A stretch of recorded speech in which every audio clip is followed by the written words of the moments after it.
Hello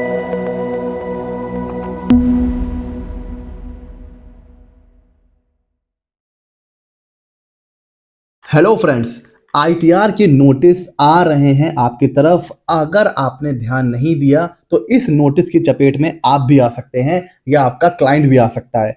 sir, ये पूरा matter है क्या? ये शुरू हुआ है, हमारे जो सीबीडीटी के चेयरमैन हैं नितिन गुप्ता जी, उन्होंने एक प्रेस इंटरव्यू में एक बात बोली है जिसमें उन्होंने कहा है कि बहुत जल्द ही आईटीआर नॉट फाइलिंग के नोटिसेस आने शुरू हो जाएंगे उन लोगों के जिन्होंने आईटीआर फाइल नहीं किए हैं। अच्छा, उसमें कवर कौन हो रहा है इसके बारे में हम बात करेंगे। तो देखिए, सीबीडीटी के चेयरमैन ने अपनी प्रेस कॉन्फ्रेंस में ये बोला है कि 15 मिलियन करीब ऐसे केसेस हैं जो ट्रेस हो चुके हैं जिनको आईटीआर फाइल करना चाहिए था, बट उन्होंने आईटीआर फाइल नहीं किए हैं। अब आप, बहुत बड़ा ये नंबर है, 15 मिलियन ऐसे नॉन फाइलर्स हैं आईटीआर के जिनको आईटीआर फाइल कर देना चाहिए था, बट उन्होंने आईटीआर फाइल नहीं किया है।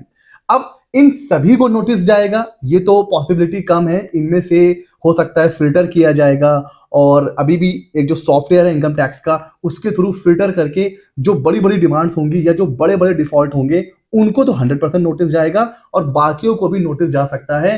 तो इन 15 मिलियन में किसी को भी नोटिस जा सकता है। और ये कौन लोग होंगे? तो देखिए, अगर किसी भी ईयर में, पिछले फाइनेंशियल ईयर्स में कभी भी आपका टीडीएस डिडक्ट हुआ है, और टीडीएस, कुछ लोग होते हैं ना, सोचते हैं चलो यार टीडीएस कट गया है तो अब हमें आईटीआर फाइल करने की नीड नहीं है।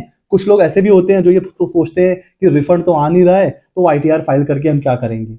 ऐसे हमारे जो सैलरी इंप्लॉइज होते हैं वो ज्यादातर ये सोचते हैं कि यार टीडीएस तो कट चुका है, ठीक है, टीडीएस कट चुका है और जो है रिफंड आना नहीं है तो आईटीआर फाइल करके क्या करेंगे। ऐसे बहुत से टैक्स पेयर हैं, ऐसे बहुत से एसएससी हैं, उनको अब नोटिस आ जाएगा कि भाई टीडीएस डिडक्ट हुआ था, आईटीआर फाइल करना होता है। आपकी इनकम 2.5 लाख से ऊपर चली गई, आईटीआर आपको फाइल करना है। और भी क्राइटेरिया होते हैं आईटीआर फाइल करने के, मैं बेसिक बता रहा हूं। टीडीएस कटा है, नहीं कटा है, रिफंड आएगा नहीं आएगा, आपको भरना ही भरना है आईटीआर, ठीक है। तो अगर ऐसा कोई केस है तो उनको भाई आ सकता है आईटीआर फाइलिंग का नोटिस। तो जो भी नॉन फाइलर्स होंगे आईटीआर के, उन तक नोटिस जाएगा, और ये नोटिस का जो रिप्लाई किया जाएगा ना, उसी में ही आपको आईटीआर फिर फाइल करना होगा। मे बी आपको 30 डेज का टाइम दिया जाएगा, एंड जो इंफॉर्मेशन इनकम टैक्स के पास पहले से अवेलेबल है, जो भी इनकम की इंफॉर्मेशन, वो इनकम आपकी इनकम बनाकर ये माना जाएगा कि आपने इनकम छुपाई है, आपने फैक्ट को छुपाया है, तो आपके ऊपर डिमांड की नोटिस भी आ सकती है। आईटीआर फाइलिंग की तो आएगी ही आएगी, डिमांड नोटिस भी आ सकती है। तो सावधान हो जाइए, तुरंत चेक करिए। अगर आपने आईटीआर फाइल नहीं किया है तो आप प्रॉब्लम में आ सकते हैं। सर, अब इसमें करना क्या है, व्हाट टू डू? अब हम क्या कर सकते हैं सर? पिछले फाइनेंशियल ईयर्स का तो मतलब टाइम भी जा चुका है, तो अभी हम क्या कर सकते हैं? अभी हमारे पास, जैसा कि हमें पता है कि हमारे पास मौका है आईटीआर यू फाइल करने का। तो फटाफट से क्या करना है, सभी लोग अपने अपने इनकम टैक्स पोर्टल पे लॉग इन करिए और जाके चेक करिए कोई टीडीएस तो नहीं कटा था। आईटीआर फाइल करना था बट हमने फाइल नहीं किया, तो वहां पर आप अपना आईटीआर यू फाइल कर सकते हैं। बट अभी जो 31 मार्च आने वाली है 2024 की, वहां पर हम फाइनेंशियल ईयर 20-21 तक का ही आईटीआर फाइल कर सकते हैं। तो आप फाइनेंशियल ईयर 20-21, 21-22 और 22-23 इनका आईटीआर अभी फाइल कर सकते हैं थ्रू आईटीआर यू।